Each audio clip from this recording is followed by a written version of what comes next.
So Amber, I know Yes. throughout this entire podcast, right? Mhm. I, I'm impressed because you actually listen to the things I say. So I'm like, wow. So when we be talking, do you like be taking notes? You be like, because I'm gonna tell you.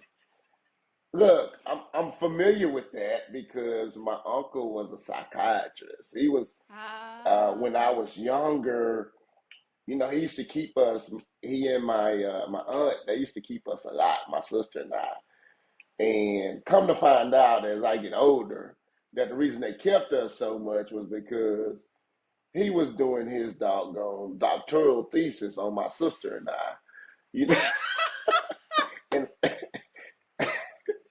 so so we were his test dummies. So I'm starting to question why we talk a lot now.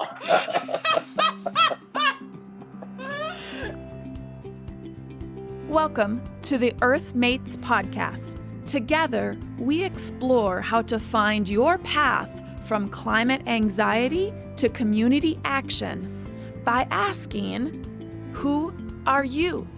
Because just like any relationship, that matters. So get ready to be raw and real, but also playful and silly with me, Chief Relationship Officer Amber Peoples, as we discover what's possible through the lens of the 5 Earth archetypes. Curiosity and subscription buttons highly encouraged. Welcome, friend. Today, as we record this session, there's actually an atmospheric river coming over where I am here in Oregon across the ocean. And also the moon itself, which even though it's daylight at the moment, the moon is still doing its thing and it's waning crescent, just one night past the halfway point. So I always love to start this podcast with sharing what's around me and what I'm in relationship with. And I'd love to everybody to take a beat as you tune into what's around you. What I'll do is I'll silently count to 5 while you have that opportunity to do that.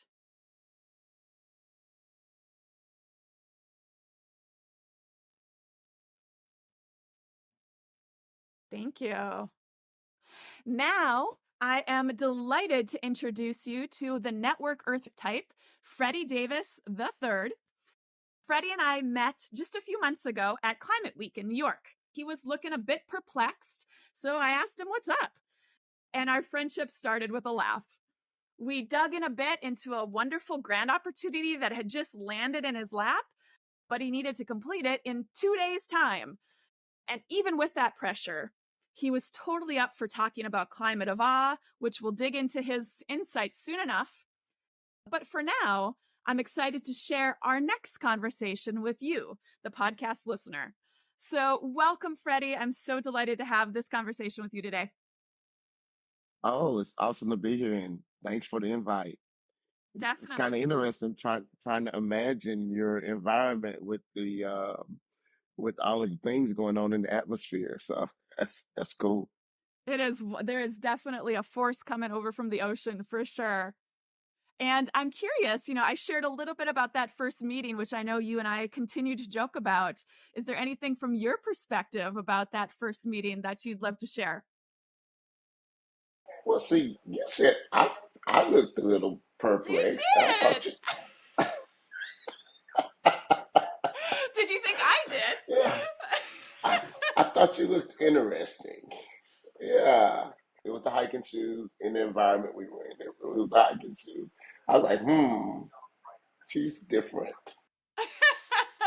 And is that something that you gravitate towards when you're connecting with people and anything like that? Is you're looking for what makes people stand out? Exactly. Yeah. Mm-hmm. Just so I can kind of understand how we relate to each other. Yeah. So you're looking for those clues. What's fun about that kind of comment you made is it allows us to dive right into this idea of the network type. And when you say looking to connect with somebody, what I'm curious about is what does that mean for you? Because I think for the different types, that sense of connection, that sense of belonging is different. And I would love to hear a little bit more about what's going on for you inside your heart or your brain as you're looking to connect with somebody. Well, it's looking for that commonality in in attitudes, in interests. Um, so and to me that's how that bond's created because I'm constantly speaking and I'm constantly trying to convince people um, of some of the things that might not be as relatable to the common to everybody. So that's kind of what I do day to day is that connection that addressing the intersection between social and environmental concerns. So it's usually a interesting plight there. So understanding relationships is kind of key. And so that's why, seeing those specific things about individuals or groups of people and trying to get that commonality is key because that's where conversations are developed from, right? Mm-hmm. Totally. Yeah, here we are as a direct result of that. And so, what I love about there was a couple words there that really stood out to me. Commonality was key. And then also, you were talking about intersections.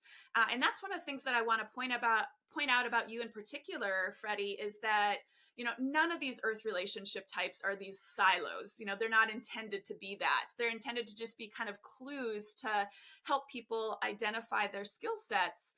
And one of the things that I think is important to point out about you is that if we look at these types almost like a rainbow where there's a spectrum of colors, you're very close to the weaver type, which is all about those interconnections and weaving together.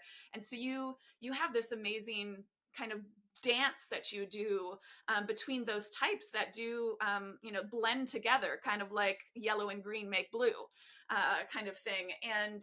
And so with the connections you're talking about and the weaving that you're talking about, are you looking when are you looking at them in a way where you see two separate things and you're looking for that line of connection, or are you looking at more of an integration or a weaving? Like what's kind of the metaphor or the verb of that seems to fit the way that you're looking at it? I think it's a combination Mm-hmm. um, of integrating and commonality. And it goes more in depth into the actual feel for that person or that group of people and where I feel that acceptance is or that level of acceptance as to whether we're just gonna should I strive for that common point or should I push to interweave and take in as well as them take in and create something different. So it just kind of depends on the feel I get from that relationship that's been developed you know, in that second.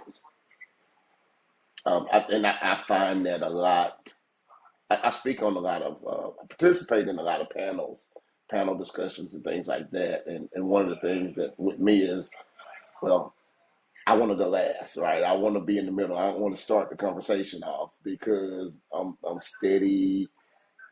And I never write anything or come prepared. It's always from what I'm gathering from my peers, either by conversations at lunchtime, conversations in the hall, or just by what the other speakers or participants have talked about. And just there, I can put something together to kind of create that relationship or those opportunities and go from there.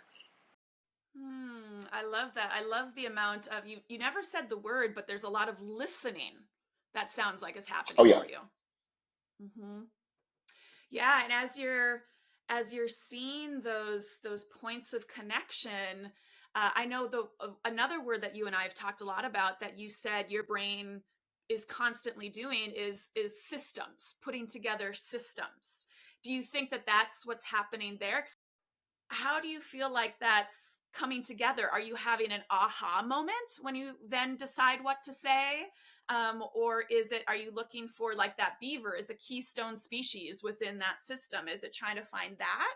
Like, what is that way of using systems that you think is helpful in that environment? Yeah, it's looking with me. It's looking for that critical piece that's going to connect the parts. It's understanding in the systems. It's understanding both parts of that system or all parts of that system, and being able to interject pieces. So the listening comes from understanding those parts of that system, especially the parts that I'm not more aware of, and then saying, okay, here's where the opportunity is to put this key in that's going to make that system flow, because it's all about the whole system, and that key needs to connect that whole system or address that whole system. So it's so that's where the listening comes in, to understand that system and understand where I might be able to interject and make that system whole or more whole, or more, Mm. in the case of the work that I'm doing, more inclusive. Mm-hmm. Yeah, I love that. Even this precision on how you were using your hands to describe it, about this kind of interjection. And it had, to me, it had kind of a scientific feel to it, because it's looking for that moment of experiment, really. You're seeing it all happen, and I can almost see in your head you're hypothesizing, if I try this thing here, what happens? That's right. That's right. I love that. That's fantastic. So, we've hinted a little bit about you being on these panels and you talking and stuff. And one of the things that you mentioned in our last conversation is that you haven't worked in 20 years. Well, clearly you're doing stuff, but I would love for you to talk a little bit more about what it is you've been doing the last 20 years that you clearly are having a good time doing. Well, I'm a forester by education, and right now I'm working with the Federation of Southern Cooperatives, which is an association of cooperatives, primarily underserved black farmers and landowners across the Southeast U.S. And our goal and mission as an organization is to um, advocate for those farmers, to assist them where it makes sense to create cooperatives, with the whole goal of creating cooperatives and advocacy to support land retention amongst that group. So, and what we found as a forester, that fell right into play, because most of those landowners, most of those farmers have got a component of forest that's being underutilized. And as an organization, we want to expose the value of forestry to those cooperatives or to those farmers. So um, it's it's an awesome job, awesome opportunity, um, and I'm third generation forester, so to speak. I'm the first educated forester, and first generation educated forester. However, my I can remember being in the woods with my grandfather and father, both in forestry. So, so it's a passion of mine. Uh, so therefore, I haven't worked in 20 years. I enjoy doing what I'm doing. Um, I get up in the morning and I'm anxious to go. I go to bed at night anxious for the next day. So it yeah, it's a awesome experience to be able to do the things and then do it and see, not only just doing forestry, but being tiny in that social aspect and helping our people to return their land. I think that's combine all of that work. It's fun. It's fun and rewarding. Thank you for sharing that history of your family. I don't think I knew that. And it's really interesting that you made that comparison between, having these generations of foresters, but you having the formal education. How do you feel that that's different? Because there's a lot of questions around, is apprenticeship perhaps the best way, or is it education, or is it a combo of the two? And it definitely seems like you're in both worlds. And so I'd be so curious to hear what benefit you think is the style that's more around inheritance and apprenticeship, and then the style that is from a more formalized education. Yeah, most definitely. There are benefits to both. The I think a combination for sure. And we can go all the way back to the beginning of the conversation about systems and understanding the systems. I think in the combination, you understand both sides of the system, and you can interject that key in the appropriate place when you have experiences on both ends. The actual apprenticeship, hands on, and then having that education component to back it up. The education is going to give you the whys, um, and I think the apprenticeship or the hands-on gives you the how, gives you more context to the actual struggle to doing it. And in my case, it's understanding um, the social aspect of it.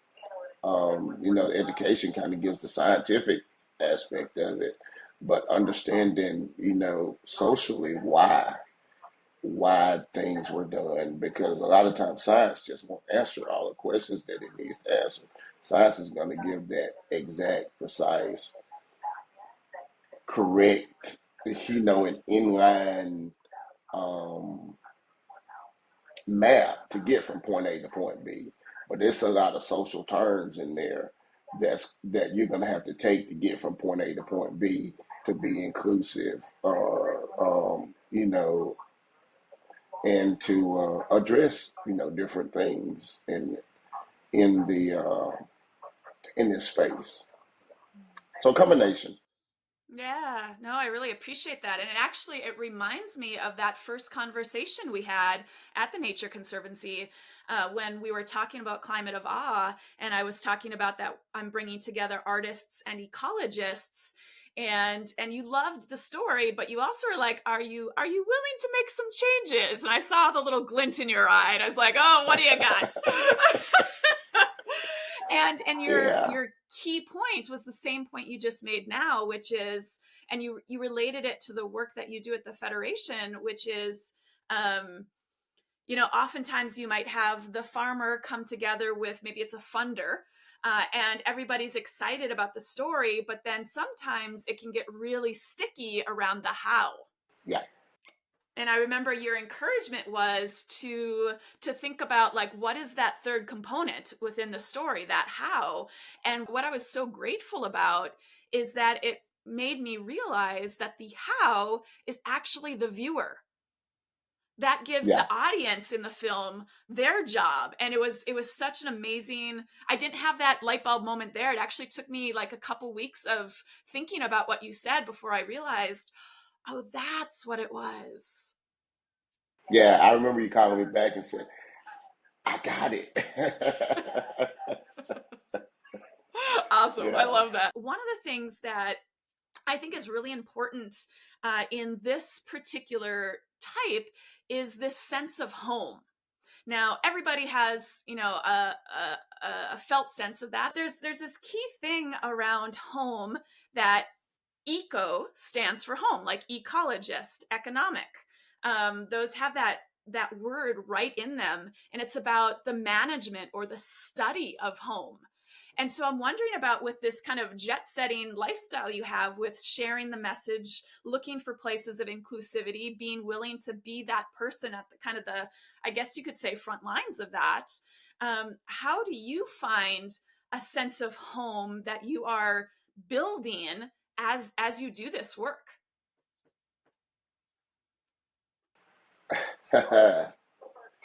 you know, I think and it probably gets me in trouble a lot of time, but the sense of home is where the work is where the work is happening. Because there again, I haven't worked in 20 years. So it's really the sense of home is where when I'm with my people in this space, that's gonna be kind of where I'm grounded at. That's where I'm most comfortable at. Um, However, there are not many places that I'm uncomfortable. So I think I'm more of a wanderer. In the aspect of home, and places of comfort and places of work. I appreciate those layers of it. It reminds me that when I try to explain that's for myself, even though I'm the art, I identify as the artist type. It's still all around belonging and connection, and home is such a big part of that. And for me, coming from a place where I had to leave my biological family and home as a teenager and join a second home, I always go back to that around. Um, Knowing that for me, having that touchstone of I can touch something that I can say is home has always been really really important to me. And it sounds like for you, um that constant movement is a lot of fun, but where you feel the home and the reason you're doing all of that fun is it goes back to what you're trying to contribute to what feels like an internal sense of home. Is that an accurate Oh summation? wow, get out of me. Yeah, yeah, that's good. I love that. Another thing that I look at when I look at these different types is we talk about superpowers and we talk about shadow aspects because we're human, we got it all. And we've been talking a lot about the superpowers, especially when we talk about systems, when we talk about connecting things, when we talk about this sense of studying and providing home. And one of the things that I think is a key aspect of the network type is that there is still a really important piece around results. That there is an ROI when you're doing all of this, when you're deciding if you're going to go to North Carolina or Louisiana, or when you go back to this touchstone place called home and you have to, I guess maybe the word is answer to the people that you care about there. And so I'm wondering about what is it that you're looking for when you're defining or deciding that something is worth doing because it'll give the result that's really important to you. I think the reason I ended up in the space that I'm in with the organization I'm in is because I was a consultant forester. I was working with the same landowners that I'm working with now. And it was only so much that I could do as a consultant. It was only so many people that I could affect as as a consultant. It was only the resources were limited. And so when the opportunity came to join this organization in this capacity, then it allowed me to be able to touch more um, landowners, more people that needed the assistance that I was qualified to give. And so I think that measurement, that rate of return is, for me, is its volume of people that I could influence or share knowledge with. So a lot of decisions I make is based on, okay, how how much volume am I going to get out in being in this place versus that place? Where are those potential relationships going to be built? and how those relationships gonna, how the ripple effects of those relationships gonna go. Is it gonna be a big pond? Is it gonna be a small pond? It's not that it's not that the um, those small opportunities are not met, but it's making that no, it's not that point A to point B like we talked about earlier. It's those curves in the road and things. And so, we're going from point A to point B, but addressing those opportunities, it might be where it's some connections that can be made in a place or some relationships that's made here that's not directly, but indirectly, it will still achieve the goal. So it's about volume and developing those relationships, and how those relationships are gonna also do the work that I'm tasked with doing or reach the people that I'm trying to reach as an individual and as organization. So that's kind of how I base that return. Yeah, so it sounds like I'm getting images of rivers. The choice between Yeah, tributaries or the main river. Do you do the creek or do you do the Columbia River? yeah. And it's Yeah. not saying that the creek is not important because Hmm. the river wouldn't be there without the creek, you Totally. know. Yeah. Yeah. And within that metaphor, what's interesting is if we're working with the creek and the river, where do you think your farmers are that you're working for fit within that? Are they part of the water? Are they the trees? Because I know that when you mentioned the word goal, which based on what you said earlier, it is about, keeping the land within the hands of the Black farmers. Did I interpret that goal correctly? Yes. And I would say in the context of creeks and streams and rivers that um, the farmers that I'm representing would be intermittent Mm. streams compared to Mm. rivers and oceans. Yeah. Okay, for those of us who are not ecologists, what the heck does that mean? It's not always flowing. Mm. It would flow during times of, heavier rainfalls or things like that.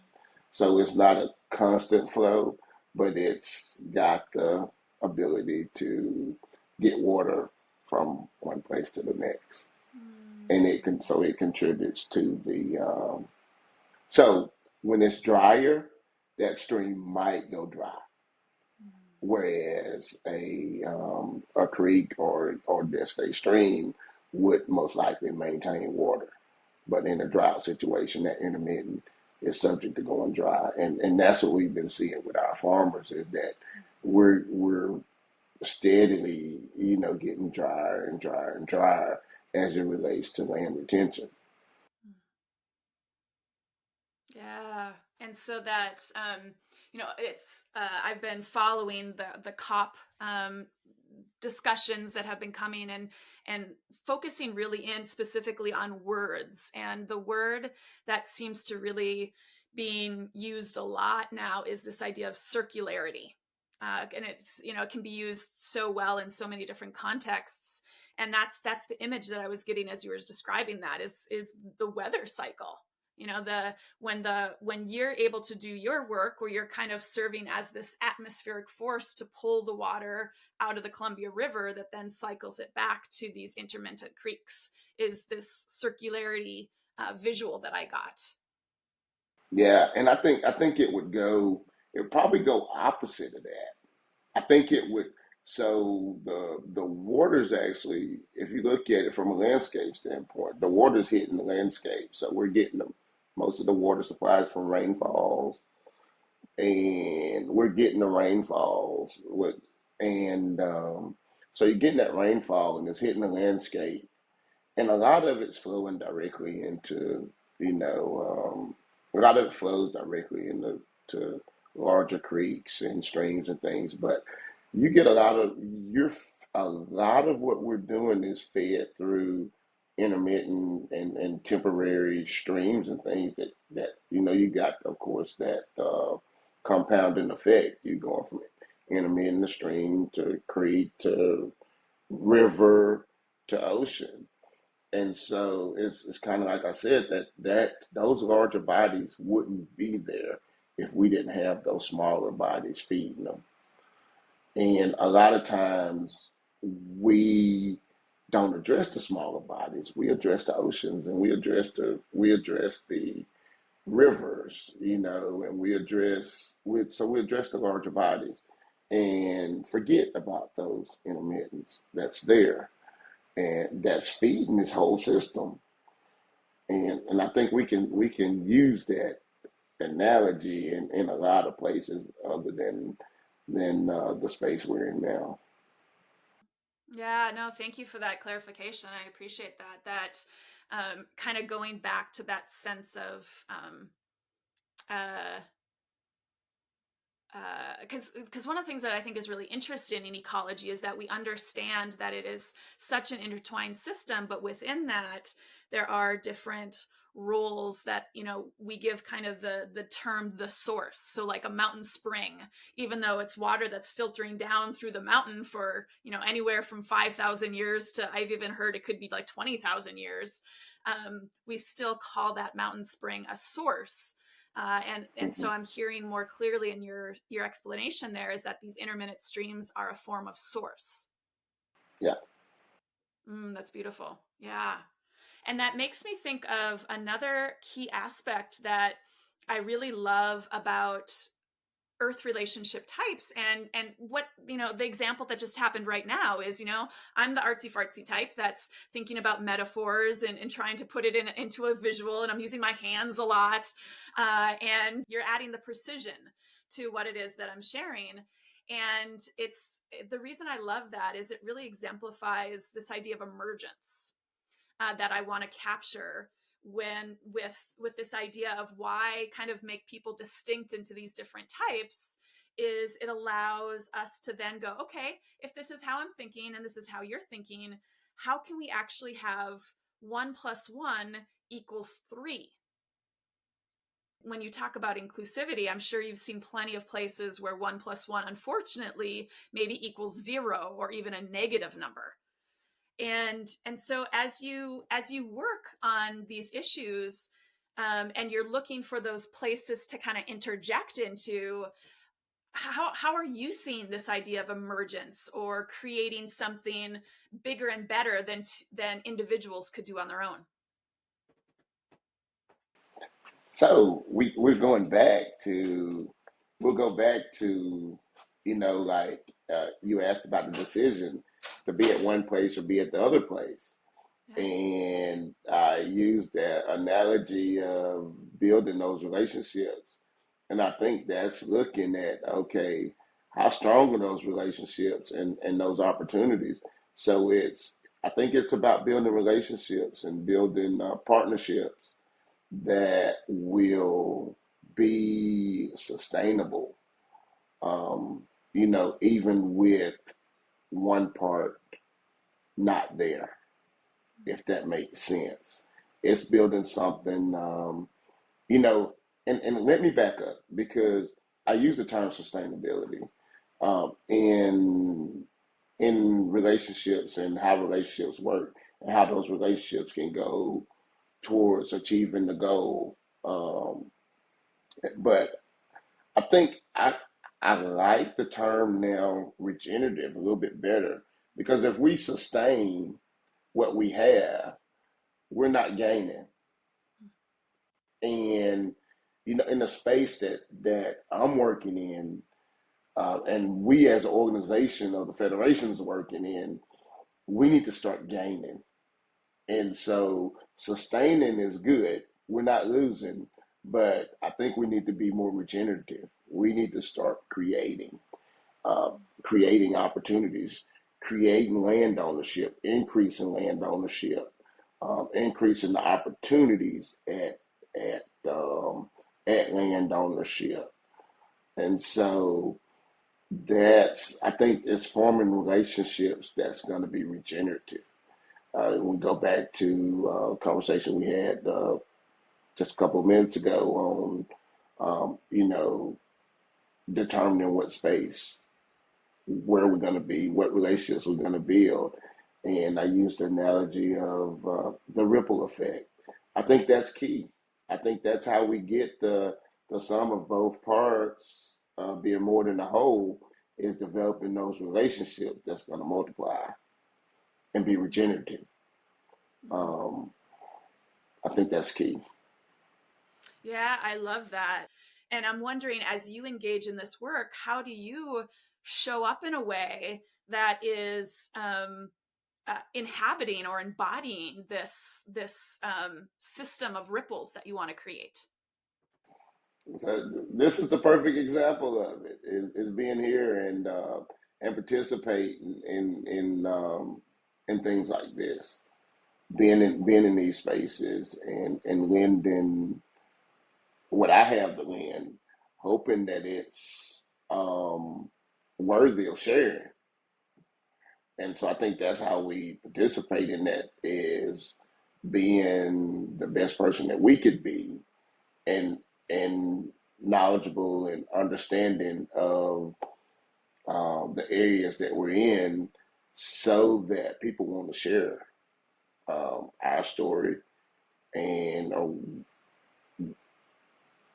accepting of the stories that we bring and the knowledge.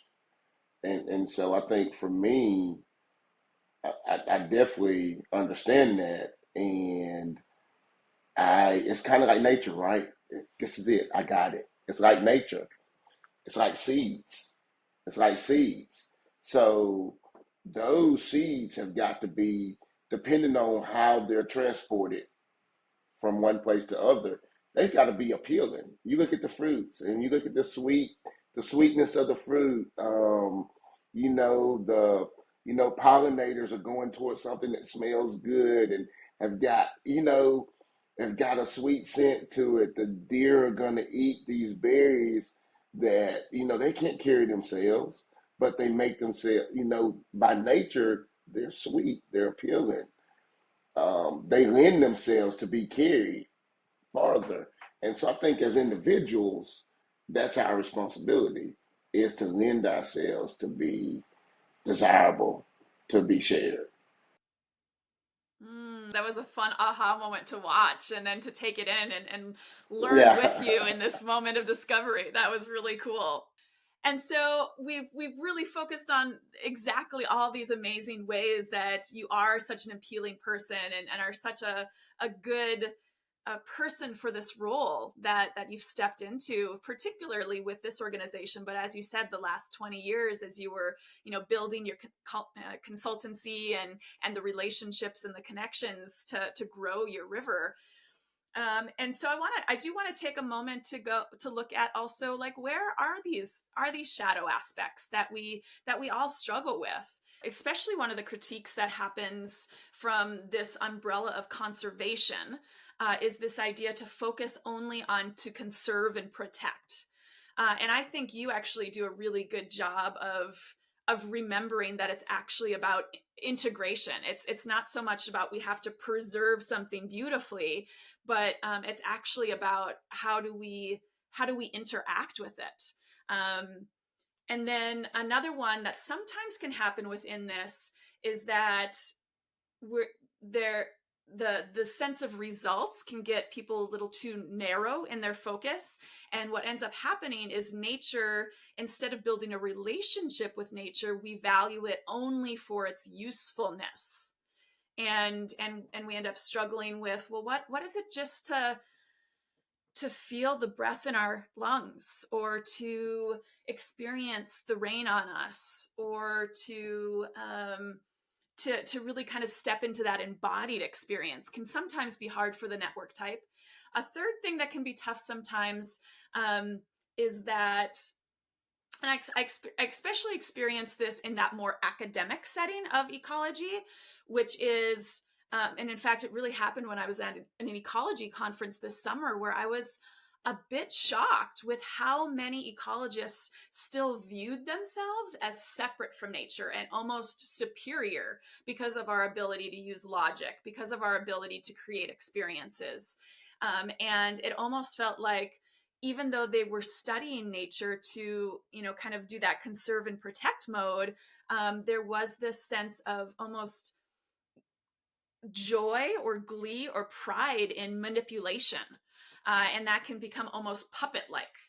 And so I'm curious if this is something that you ever struggle with, or is it something that you see in people that perhaps that you work with that are doing similar work, or if it's something that you have an eye on that you counterbalance with other things.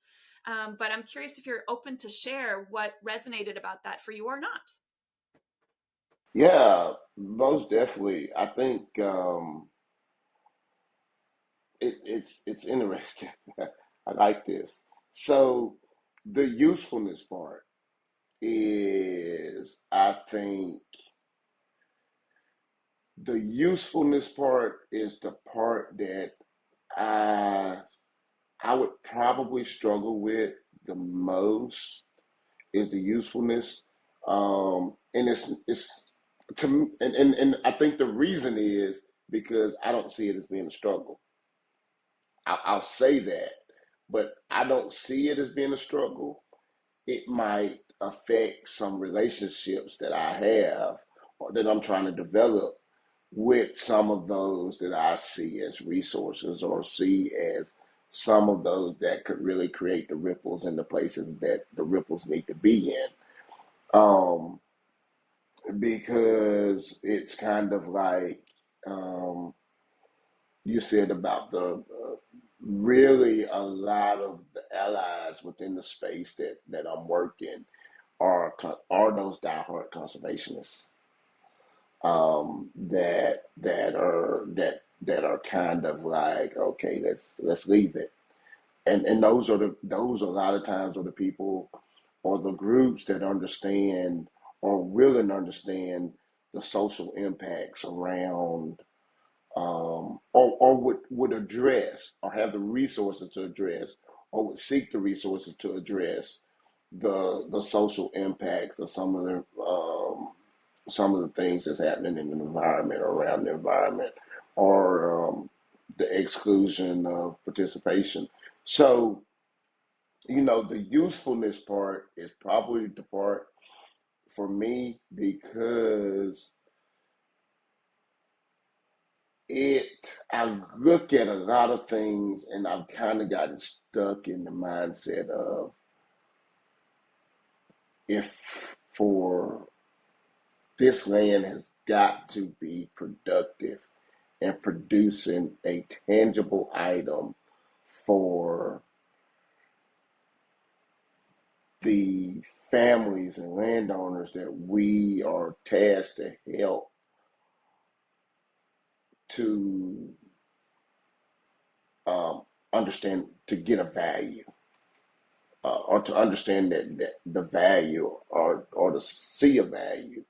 Um, that's and so I kind of get locked in there a lot is that this land has got to produce. It's got to produce something tangible in order to encourage this family to see it as an asset versus a liability. Because if it's perceived as being a liability, then they're less likely to retain it. So, in the goal of land retention, the easiest path is to create that that value, that tangible value that land could produce. So a lot of times I get locked in on that, and that would be, but it's important. I would, I would, I accept it. I accept that you know maybe that weakness or maybe that area for opportunity because I, with that I think that the greater it's the volume is there, the volume thing. That's going to be a main concern within that space. It's not, and it's not popular. Working lands is something that is not really popular within the space. So, um, but it's important. It's important, and so that usefulness, and that land being productive, and so what that leads into is is that I think the second is it leads kind of into that manipulation part to manipulate the land to produce. Um, but I think where the challenge is not to let that usefulness, you know, get too heavy into the manipulation, and to interject some understanding in there. But that usefulness really, and seeing that value that land, and or trying to um, trying to pull that value of that land out so that landowner can see something tangible, um, or seeing it from that standpoint is an opportunity, I think, for me.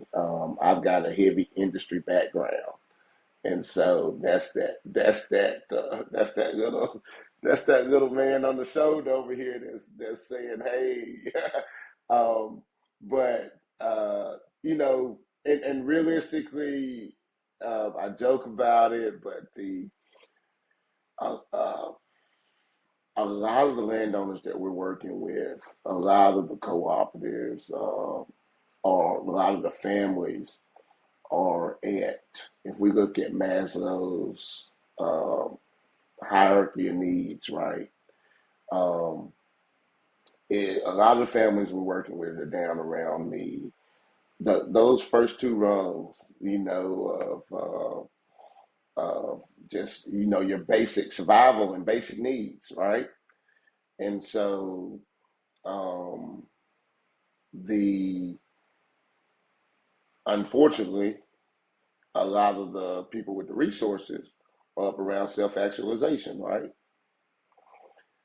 And so you can see where usefulness is not a popular thought, and so you know, and I think that to me, I kind of get caught up in the usefulness, and when it goes into some other conversations, I might be really heavy on usefulness, whereas I don't need to be, or I might even push usefulness on a family that might have the resources, but I just naturally assume because that's the space I'm in is okay. Um, how do we get this land generating so that, and they're like, wait a minute, we just wanna have trails so we can walk under the trees. And I'm like, whew, it's like a big release. Oh, okay, let's go back to the drawing board, and then, so I'm looking at it like, okay, what opportunities might I have missed in the past with introducing trails as an opportunity. So I think that's it for me is kind of toning down the industry, that industrial background. But yeah. Yeah, I just first want to appreciate your willingness to share so openly and to, be willing in front of everybody's ears who's listening right now to explore that question because it's a vulnerable question. But I think it was so illuminating what you shared about how you do feel that push pull and you are very aware of it.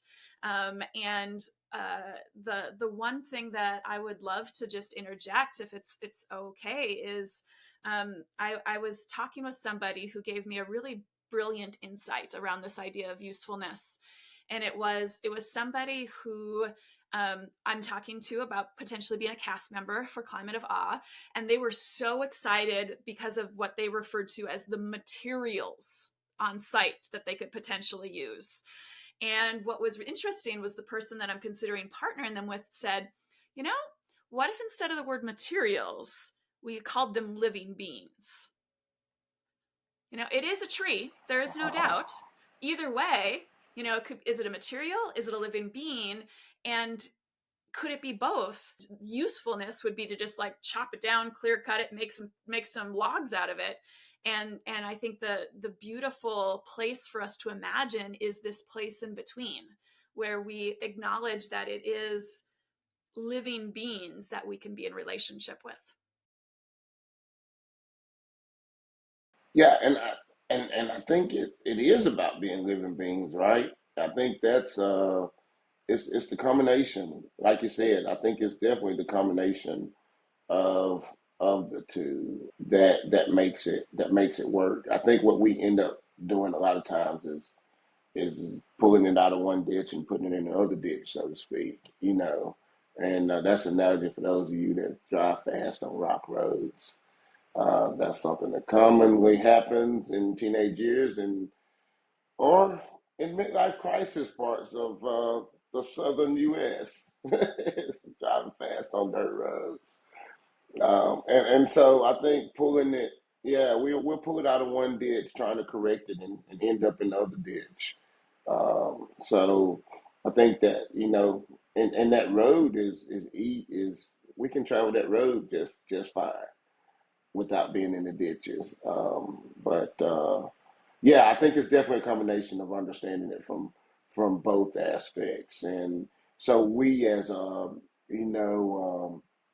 I came up with this term, vertical value, and it's looking at the forest from an understanding of where do we get we understand horizontal value, like you said, it's going in and cutting it or cutting it, harvesting it, laying it down, and it's now it's horizontal, right? But let's look at the vertical value. Let's let's see if we can extract some value from it being vertical. We know it's got value, but it's about extracting that value from it being vertical. Look at the way that it's protecting water quality, um, protecting against erosion, providing wildlife habitat, this aesthetic beauty of it standing, um, you know, and let's look at those values and see if we can't extract values there. And then also it's looking at, it's some harvesting that's got to take place at some point. Because one of the things is kind of like is that it's mimicking nature. We've got to mimic nature at some point because if we don't harvest it, it's going to harvest itself. If it harvests itself, it's not going to be useful to go into homes and building furniture and things like that. It's going to lock up a lot of the carbon that's being sequestered by these trees. And I think if you were to ask a tree in a forest that's overpopulated, would it rather sit there and suffer, or would it rather for to be used to the greater good of of uh, of its peers and of those who inhabit Earth? I think the tree would most likely be down with that. That's my thought is, and so would that need to be a literal conversation, or is that a would that need to be a literal conversation, or would that be a scientific conversation, or a scientific assessment, you know? But I think the conversation needs to be held, and I think a lot of times that conversation is not being held, and it's like you said, it's just about having that conversation and seeing where. But I think a lot of times it's kind of like we are in underserved communities right now. We've got a lot of people speaking on behalf of those communities that don't understand the communities, but they're speaking on behalf and making decisions on behalf of those communities. I think the same thing's happening when we start talking about forests. The exact same thing. We've got people speaking on forests, speaking on behalf of the trees, but don't understand that ecosystem, don't understand the social structure of these communities that they're speaking on behalf of. So I think understanding, you know, the system as a whole, and addressing those missing pieces instead of seeing one part of the system and saying, oh, the system's all messed up, and not understanding how that works or how that system's interacting. Yeah, I love that. And it actually brings me back to another superpower that the network type has, which is really looking at the quality of life and looking at quality of Yeah, life from the human perspective, as well as the forest perspective, as well as the river's perspective, and really identifying that life encompasses so many things, and the quality of it depends um, on the conversation. I think that was a really good piece that you pulled out. It's like whether that's a scientific conversation, whether that is what we're learning about how trees communicate, whether that is a town hall within a community, or if it's a meadow that we want to keep and trees are encroaching on it, because meadows are super important to the ecosystem too, so we want to thin those trees. Or maybe the trees are actually growing too high for the things that are down below it. Like there's so many parts to that equation, and I really loved that where you brought us to was this superpower that the network type has, which is really looking at the many, many components that go into defining what is a quality life for everything that's living. Well, we are coming to the end of the hour. And so there is a question that I love to ask as the final question, which is, what is something you wish I would have asked? What did I miss? What do you want to talk about that I missed? Um, ooh, I think when we start talking about the networking type, and it's one thing that the way that I ended up in this space, I think is interesting and should be inspiring to the industry, and maybe inspiring to those that got resources, trying to understand, okay, how does this work? How can I help? Within this space. So I actually got an education in forestry, or was led to education in forestry, formally, because I was offered a scholarship. I was offered a scholarship to go into forestry by International Paper Company, and that scholarship had no strings attached to it. It was just under the pretense that we want to have more black foresters in the system. I didn't have to go work for them. I didn't have to do anything. It was only thing I had to do was maintain the required GPA to get the scholarship. And so I think efforts like that, um, and not necessarily looking at the usefulness, which is kind of hard, and saying we want to contribute, or I'm going to contribute to the system,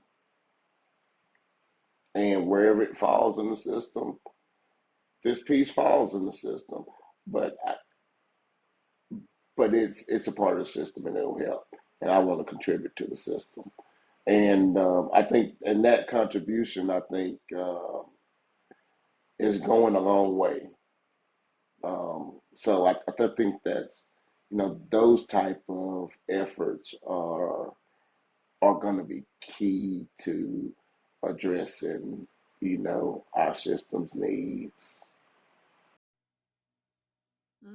Thank you for that. Yeah, that reminder of where you started from, and that it sounds like the impact that gift, that scholarship, without the strings attached, has influenced your entire career and how you approach it, and about trying to mimic that gift in everything you do. Yeah, That's beautiful. That's a yeah, wonderful way to end the conversation. yeah. May we all be papertarians. Hey, Earthmate. How did that episode resonate? Did it stretch you, inspire you, or perhaps irk you, I'm here for it, so please reach out. Besides the socials, we have a community to practice with on our website, eartharchetypes.com, where more Earth archetypes can guide your path and become dear friends. A great place to start is the quiz to discover your type. Oh, and on your way, I'd love for you to hit the subscribe button. See you again soon.